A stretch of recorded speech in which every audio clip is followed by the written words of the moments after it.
Hello friends, I am Dr. Vinod Chinte, Assistant Professor and Head, Department of Commerce, master Dinanath Mangeshkar महाविद्यालय औराद शहाजानी.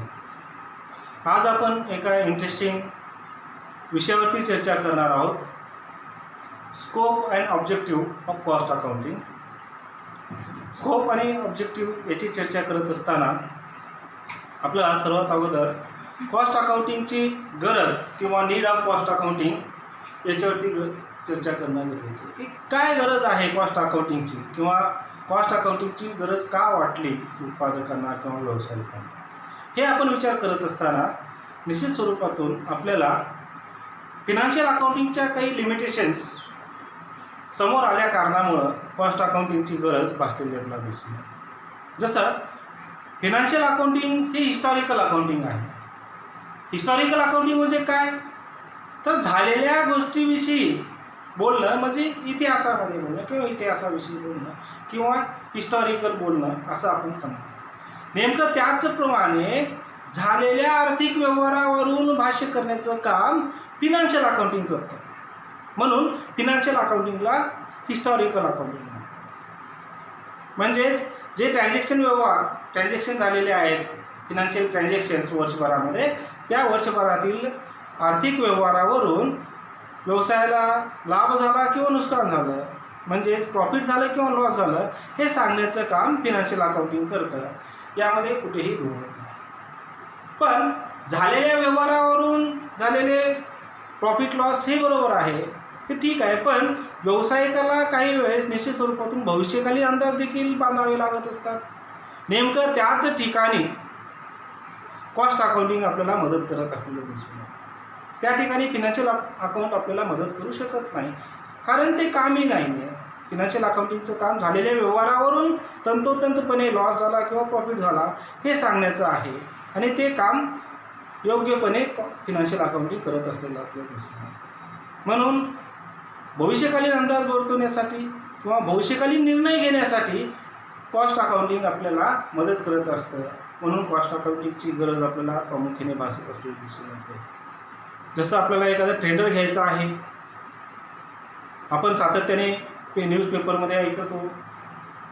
सध्या तरी भारत देशामध्ये सर्वीकडे हायवेचे काम मोठ्या प्रमाणात चालू आहे, आणि त्या हायवेविषयी आपण पेपरमध्ये वाचतो, ऐकतो की अमुक एका कॉन्ट्रॅक्टरने ह्या रोडचं काम घेतलेलं आहे, त्या रोडचं काम घेतलेलं आहे. तर हे जे कॉन्ट्रॅक्टर आहेत ते निश्चित स्वरूपातून कॉस्टिंगच्या मदतीनेच टेंडर भरत असतात. टेंडर भरणे म्हणजे काय आहे, तर भविष्यकालीन जे काही खर्च आहेत त्या सर्वाचा विचार करून भविष्यकाळामध्ये कोणते कोणते खर्च वाढणार आहेत, कोणते खर्च कमी होणार आहेत, रिड्यूस कोणते होणार आहेत किंवा इन्क्रीज कोणते होणार आहेत, याचा विचार केला जातो आणि कॉस्टिंगच्या मदतीने ते टेंडर भरत असतात. तर मागच्या 4-5 वर्षाचा अभ्यास करून हे खर्च वाढणार आहेत किंवा कमी होणार आहेत याविषयीचं अंदाज वर्तवलं जातं, आणि ते कॉस्टिंगमध्ये निश्चित स्वरूपातून हे काम मोठ्या प्रमाणात झालेलं आपल्याला दिसून येतं. त्याचबरोबर फिक्सेशन एखाद्या वस्तूची मूल्य निर्धारित करणे किंवा उत्पादित मूल्य निर्धारित करण्याचं काम कॉस्ट अकाउंटिंगमध्ये केलं जातं, पण फिनान्शियलमध्ये केलं जात नाही. म्हणून डिटर्मिनेशन ऑफ कॉस्ट निर्धारित करावी लागते की एखादी आपल्याला पेन उत्पादन करायचं असेल तर या पेनच्या उत्पादित मूल्य काय असणार आहे किंवा काय आहे हे आपल्याला माहिती असणं गरजेचं आहे, आणि यासाठी आपल्याला कॉस्ट अकाउंटिंग मदत करतं, फिनान्शियल अकाउंटिंग मदत करतं.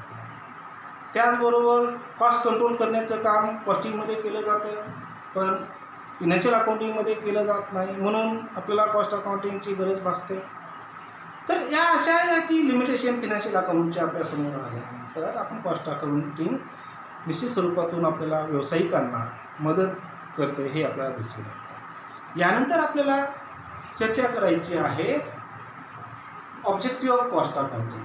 काय ऑब्जेक्टिव्ह आहेत कॉस्ट अकाउंटिंगचे हे आपण या ठिकाणी निश्चित स्वरूपातून पाहणं गरजेचे आहे.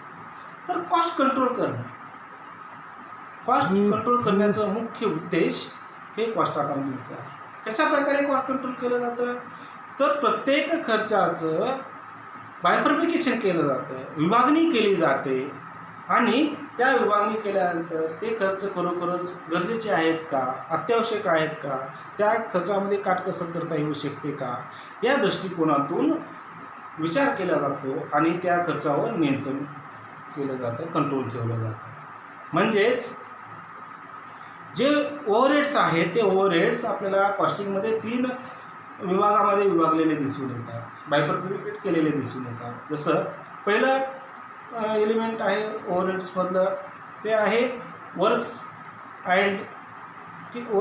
Or factory overheads. दुसरं जे एलिमेंट आहे ऑफिस अँड ॲडमिनिस्ट्रेटिव्ह ओव्हरहेड आणि तिसरं जे एलिमेंट आहे सेलिंग अँड डिस्ट्रीब्युशन ओव्हरहेड. तर वर्क्स ऑर फॅक्टरी ओव्हरहेडमध्ये उत्पादनाशी निगडीत जे काही फॅक्टरीशी रिलेटेड किंवा कारखान्याशी निगडीत जे काही खर्च असणार आहे त्या सर्व खर्चाचा समावेश यामध्ये केला जातो. म्हणजेच मशिनरी आहे, मशिनरीशी निगडीत जे काही खर्च असणार आहे त्या सर्व खर्चाचा समावेश या फॅक्टरी ओव्हरहेड्समध्ये केला जातो. त्यानंतर ऑफिस अँड ॲडमिनिस्ट्रेटिव्ह ओव्हरहेड्समध्ये ऑफिसशी रिलेटेड किंवा जे ॲडमिनिस्ट्रेटिव्ह अशी रिलेटेड व्यवस्थापनाशी रिलेटेड जे काही खर्च आहेत त्याचा समावेश यामध्ये केला जातो. आणि सेलिंग आणि डिस्ट्रीब्युशन विक्री आणि वितरणाशी संबंधित जे काही खर्च असणार आहे त्या सर्व खर्चाचा समावेश यामध्ये केला जातो. आणि हे खर्च खरोखरच करणे योग्य आहेत का याचा विचार केला जातो.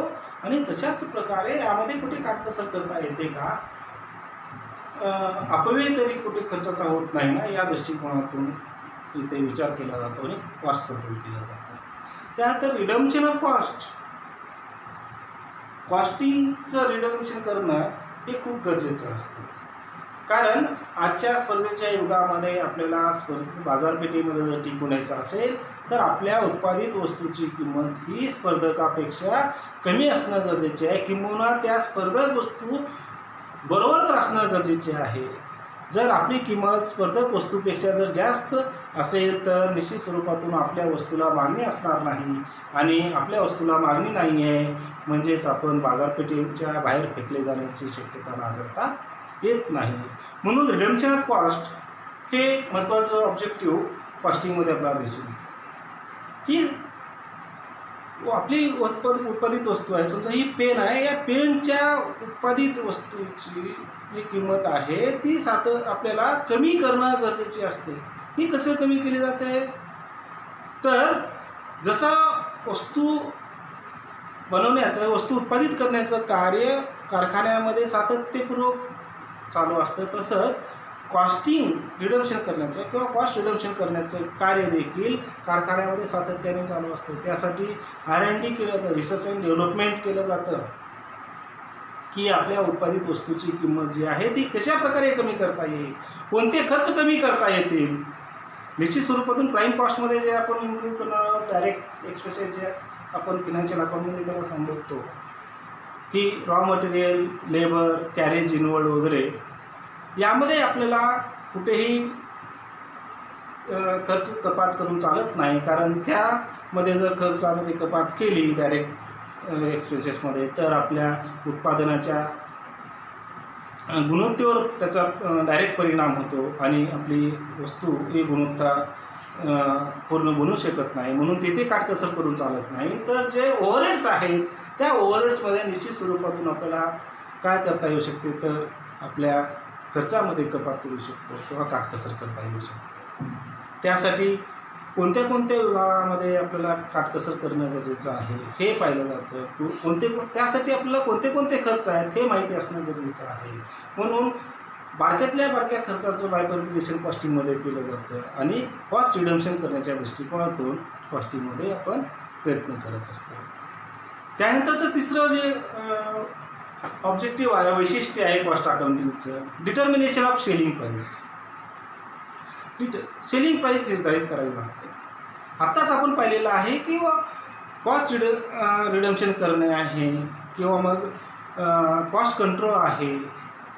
त्यानंतर आपल्याला पाहिजे determination of selling price. Selling price कशी निर्धारित केली जाते, तर सेलिंग प्राईस निर्धारित करण्यासाठी सुरुवातीला काय केलं जातं की कॉस्ट अकाउंटिंगचं कॉस्टिंग करत असताना त्या वस्तूची प्रोडक्शन कॉस्ट काय आहे हे काढलं जातं. प्रोडक्शन कॉस्ट कशी काढली जाते तर prime cost at factory cost,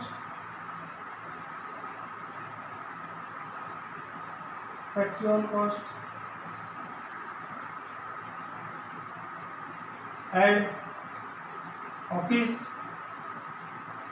on cost, add selling on cost. म्हणजेच फॅक्टरीशी रिलेटेड जे खर्च असणार आहे ते ॲड केले जातात, ऑफिस रिलेटेड जे काही खर्च आहेत ते ॲड केले जातात आणि सेलिंग्स रिलेटेड जे खर्च आहेत ते ॲड केले जातात. तर असं गृहीत धरून की 5 रुपये हे आपलं प्राईम कॉस्ट आहे की पेन जे आपण उत्पादित करणार आहोत त्या पेनची प्रत्येक एका पेनची प्राईम कॉस्ट जी आहे ती 5 रुपये आहे. फॅक्टरी ओव्हरहेड किंवा फॅक्टरी ऑन कॉस्ट 1 रुपये आहे, ऑफिस 1 रुपये आहे आणि शेअरिंग ऑन कॉस्ट 1 रुपये आहे. तर असे जे आपल्याला एकत्रित अमाऊंट मिळते त्या एकत्रित अमाऊंटला टोटल कॉस्ट असं समजलं जातं. टोटल कॉस्ट आता आपल्याला टोटल कॉस्ट मिळालेली आहे, ही सेलिंग कॉस्ट नाही आहे, तर ही उत्पादित वस्तूची उत्पादित मूल्य आहे. तर उत्पादक जे या सर्व गोष्टी उठाठेव करत असतात ते प्रॉफिट अर्निंगसाठी करत असतात. म्हणून याच्यामध्ये आपल्याला प्रॉफिट ॲड केल्यानंतर सेलिंग प्राईस मिळते. म्हणून डिटर्मिनेशन ऑफ सेलिंग प्राईससाठी आपल्याला सुरुवातीला टोटल कॉस्ट माहिती असणं गरजेचे आहे. जसं या ठिकाणी आपल्याला 8 रुपये टोटल कॉस्ट माहिती आहे. आता आपल्याला निर्धारित करायचं आहे की प्रॉफिट किती अर्न करायचं आहे. ते स्वतंत्र प्रत्येक व्यावसायिकाला आहे. आपल्या व्यवसायातून आपल्याला किती प्रॉफिट अर्न करायचं आहे हे जरी व्यावसायिकाला ठरवायचं असलं तरी देखील व्यावसायिकाला निश्चित स्वरूपातून स्पर्धेचा विचार करूनच आपल्या वस्तूची किंमत ही निर्धारित करावी लागते. म्हणून आपल्याला या ठिकाणी असं गृहीत धरू की 25% प्रॉफिट अर्न करायचा आहे. म्हणून 25% प्रॉफिट म्हणजेच 1 रुपये 8 रुपये आपली प्रोडक्शन कॉस्ट आहे. याच्यावरती 25% म्हणजेच into 25 upon 100 is equal to आपल्याला किती अमाऊंट मिळते तर 2 रुपीज आपल्याला प्रॉफिट मिळतं. म्हणून 2 रुपये प्रॉफिट आपल्याला या ठिकाणी भेटलेला आहे. आणि 2 रुपये प्रॉफिट ॲड केल्यानंतर आपली सेलिंग कॉस्ट किती असणार आहे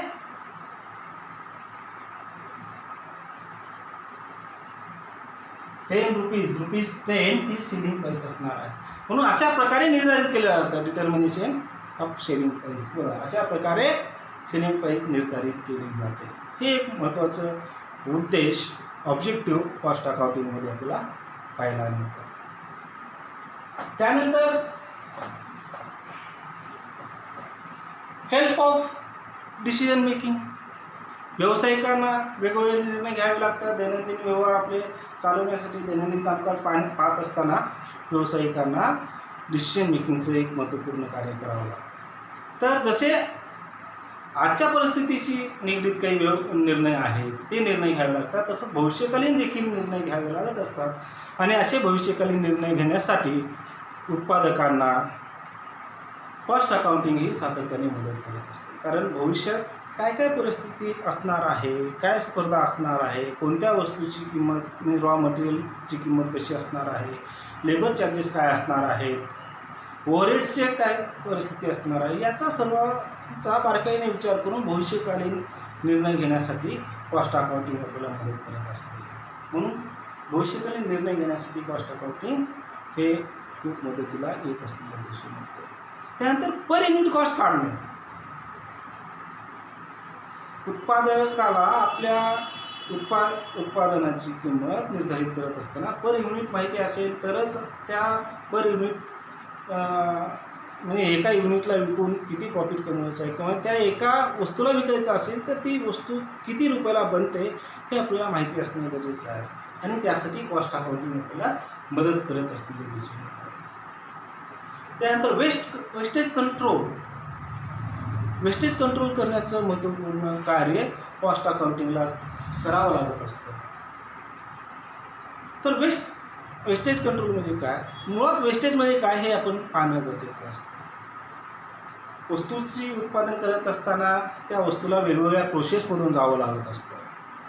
तर त्या प्रोसेसमध्ये निश्चित स्वरूपातून प्रोसेसिंग होत असताना काही वेस्टेज होतं, वजनामध्ये तूट होत असते. जसं आपल्याला गव्हापासून पीठ बनवायचं असेल तर 10 किलो गव्हापासून 10 किलो पीठ आपल्याला भेटत नाही, कारण गव्हाचं कन्व्हर्टेशन हे पिठामध्ये होत असताना घर्षण आहे, त्या घर्षणामुळे किंवा डस्ट होणं आहे, या गोष्टीमुळं जे पीठ आहे ते पीठ 10 किलो न मिळता आपल्याला 9 किलो भेटतं असं गृहीत धरू. म्हणजे 1 किलो कुठं गेलं तर ते वेस्टेज आहे.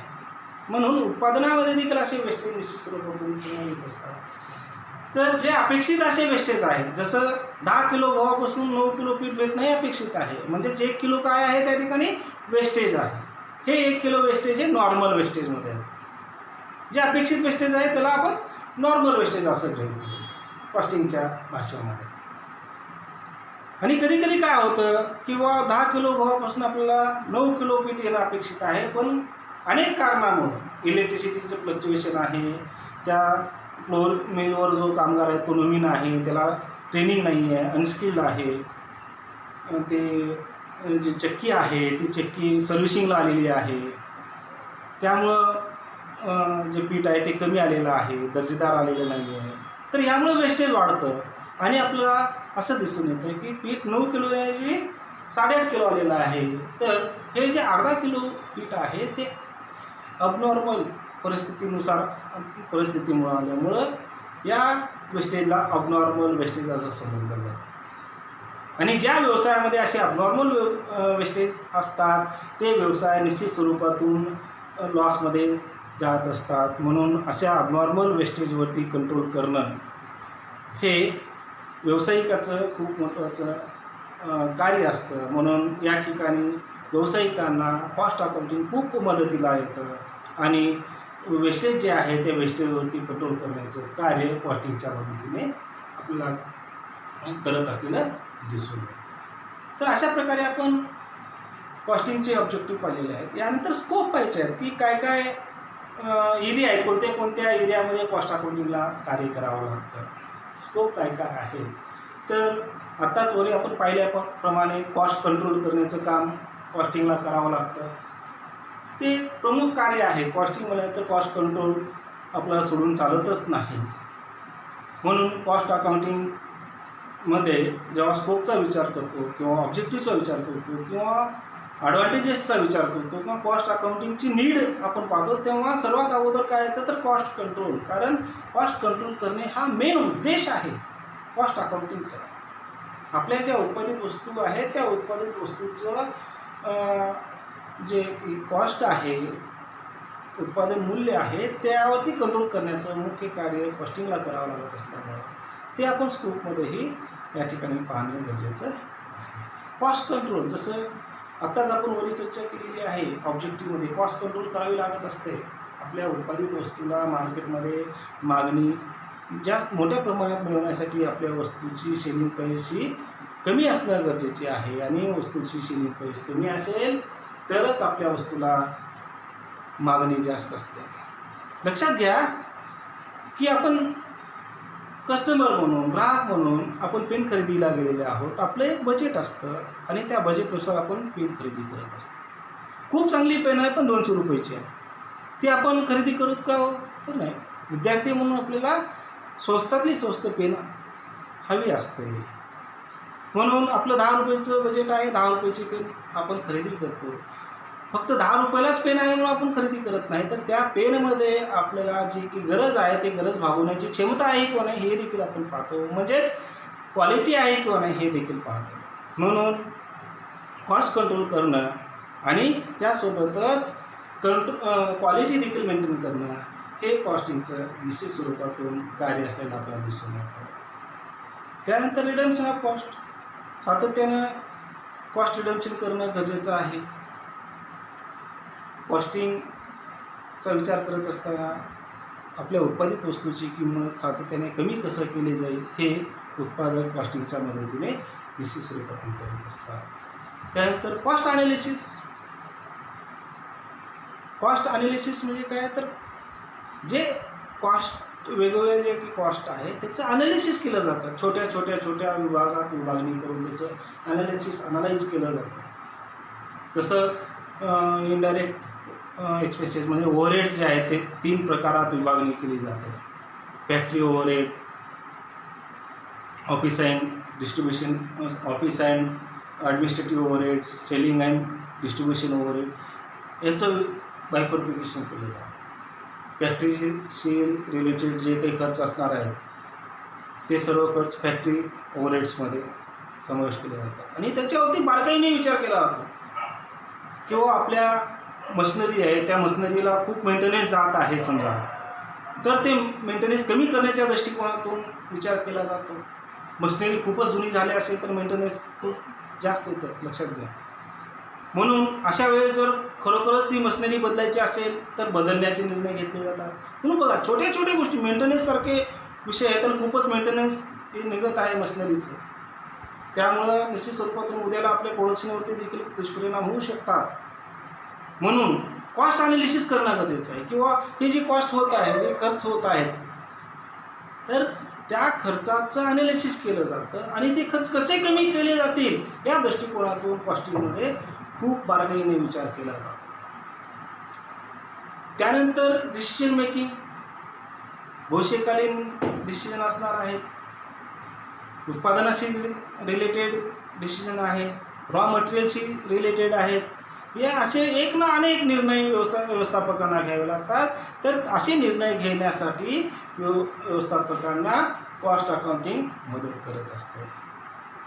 त्यानंतर कॉस्ट ऑडिट, जसं फिनान्शियल ऑडिट असतं तसंच कॉस्ट ऑडिट देखील निश्चित स्वरूपातून करून घेणं उत्पादकासाठी खूप गरजेचं असतं. ज्या व्यवसायामध्ये उत्पादनाचं काम चालतं त्या ठिकाणी कॉस्ट ऑडिट देखील करून घेतलं जातं.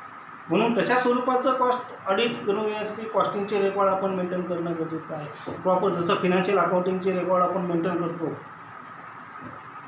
Trading PL account, balance sheet या जसे आपण बनवतो तसेच कॉस्टिंगमध्ये देखील कॉस्ट शीट मेंटेन करावी लागते.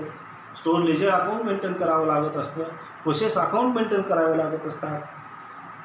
तर अशा रेकॉर्ड मेंटेन करून त्याचे आपल्याला कॉस्ट ऑडिट देखील करणं गरजेचं असतं. तर आजच्या या व्हिडिओमध्ये आपण नीड ऑफ कॉस्ट अकाउंटिंग याच्यावरती चर्चा केलेली आहे. ऑब्जेक्टिव्ह ऑफ कॉस्ट अकाउंटिंग याच्यावरती आपण चर्चा केलेली आहे आणि त्यासोबतच स्कोप ऑफ कॉस्ट अकाउंटिंग याच्यावरती पण आपण चर्चा केलेली आहे. की निश्चित स्वरूपातून हा व्हिडिओ तुम्हाला आवडलेला असेल अशी मी अपेक्षा व्यक्त करतो आणि माझ्या चॅनलला सबस्क्राईब करा असं मी तुम्हाला आवाहन करून हा व्हिडिओ संपवतो. धन्यवाद.